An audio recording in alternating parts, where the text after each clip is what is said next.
Ислам Хашкиев внимательно слушает напутственные слова и пожелания от военного комиссара республики. Через несколько часов он вместе с остальными призывниками отправится служить в войска Национальной гвардии. Из его родных никто и не служил, а вот Ислама военное дело привлекало с самого детства.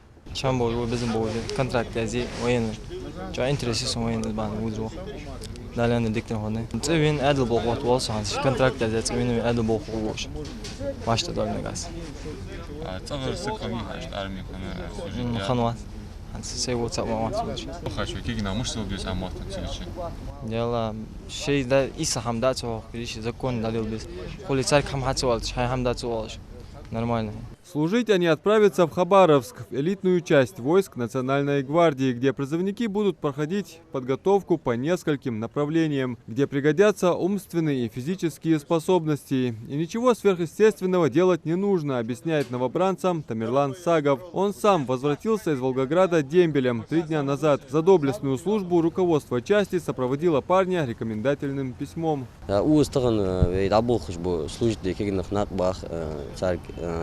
служит да цавара сенсек хордал ан сахмудиве ве камах сахмулия азе кигнах шей киртет илиш шей ну в любом случае считаться качиш ход муштацага шей гуна фуда хаджа ну сукраташ да войска жму мштиеш кигнах шей хаджа хаджи шей аз болби цавеч уз ди хамдуш халцтахан кахал подготовки хамдас ка алилы ал подготовки улыш сосейхан вас дук солдук изел исла кезига подготовки кигнах хабяхка на обропатинуться да шей дик полностью шей развиться да дик хамет бахкыр кигнах халуй уж хамдас. В 9 вечера все 24 призывника отправятся на автобусе в Дагестан. Оттуда вместе с местными и новобранцами из Чечни прямым авиарейсом до Дальнего Востока. Время маршрута займет 8 часов. В пути им выдадут сухпайок и все необходимое. Они будут нести службу патрулирования, наведения общественного порядка в городе.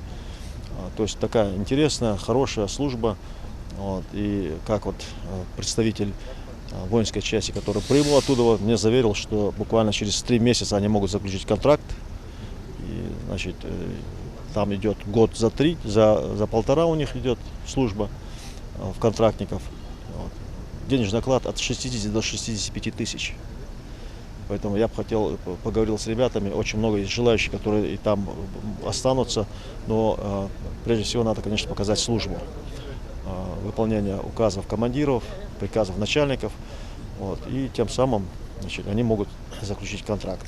Из опроса выясняется, одни мечтали попасть в воздушно-десантные войска, другие в сухопутные, где служили их родные, близкие и друзья. Но большинство призывников рады, что отправляются служить именно в войска Росгвардии, не скрывают и свои намерения остаться на контракт, получить воинское звание, а дальше как пойдет. Адам Мережков, Акрамат Дасхоев, Новости 24.